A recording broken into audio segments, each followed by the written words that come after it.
MQM Pakistan पारां सियासी पार्टियुनि खां फौरी तौर ते 28 तरमीम आर्डरनि जो मुतालबो कयो वियो आहे। MQM पाकिस्तान जे अखबार ख़ालिद मक़बूल सिद्दीकी चयो त मुतालबो कनि था त फौरी तौर ते 28 आईनी तरमीम आंदी वञे, जंहिंमें आर्टिकल 140A खे बि शामिल कयो वञे। मुस्तफ़ा कमाल चयो त दुनिया ॾिठो त जंग दौरान सिविल एडमिनिस्ट्रेशन फ़ौज सां गॾु मुतहरिक हूंदी आहे।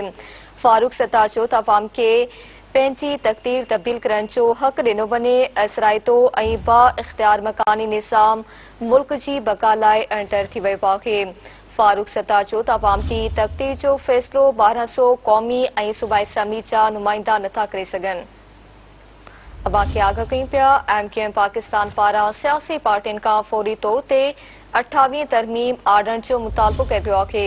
MQM पाकिस्तान जे अखबार ख़ालिद मक़बूल सिद्दीकी चयो त मुतालबो कनि था त फौरी तौर ते 28 आईनी तरमीम आंदी वञे, जंहिंमें आर्टिकल 140A खे शामिल कयो वञे। मुस्तफ़ा कमाल चयो त दुनिया ॾिठो त जंग दौरान सिविल एडमिनिस्ट्रेशन फ़ौज सां गॾु मुतहरिक हूंदी आहे। फारूक सत्तार चयो त अवाम खे पंहिंजी तक़दीर तब्दील करण जो हक़ ॾिनो वञे। असराइतो ऐं बा इख़्तियार मकानी निज़ाम मुल्क जी बका लाइ अणटर थी वियो आहे। फारूक सत्तार चयो त अवाम जी तक़दीर जो फ़ैसिलो 1200 क़ौमी ऐं सूबाई असम्बली जा नुमाइंदा नथा करे सघनि।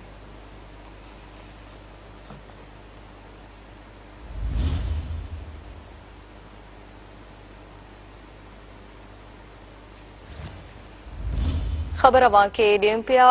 MQM पाकिस्तान पारां सियासी पार्टियुनि खां फौरी तौर ते 28 तरमीम आर्डरनि जो मुतालबो कयो आहे।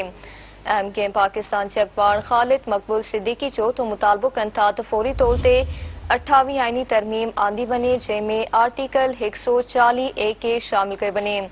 मुस्तफ़ा कमाल चयो त दुनिया ॾिठो त जंग दौरान सिविल एडमिनिस्ट्रेशन फ़ौज सां गॾु मुतहरिक हूंदी आहे। फारूक सत्तार चयो त अवाम खे पंहिंजी तक़दीर तब्दील करण जो हक़ ॾिनो वञे। असराइतो ऐं बा इख़्तियार मकानी निज़ाम मुल्क जी बका लाइ अणटर थी वियो आहे। फारूक सत्तार चयो त अवाम जी तक़दीर जो फ़ैसिलो 1200 क़ौमी ऐं सूबाई असम्बली जा नुमाइंदा नथा करे सघनि।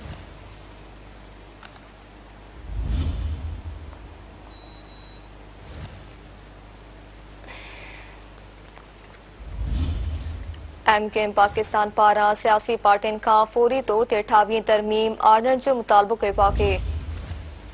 MQM पाकिस्तान जे अखबार ख़ालिद मक़बूल सिद्दीकी चयो त मुतालबो कनि था त फौरी तौर ते 28 आईनी तरमीम आंदी वञे, जंहिंमें आर्टिकल 140A खे शामिल कयो वञे। मुस्तफ़ा कमाल चयो त दुनिया ॾिठो त जंग दौरान सिविल एडमिनिस्ट्रेशन फ़ौज सां गॾु मुतहरिक हूंदी आहे।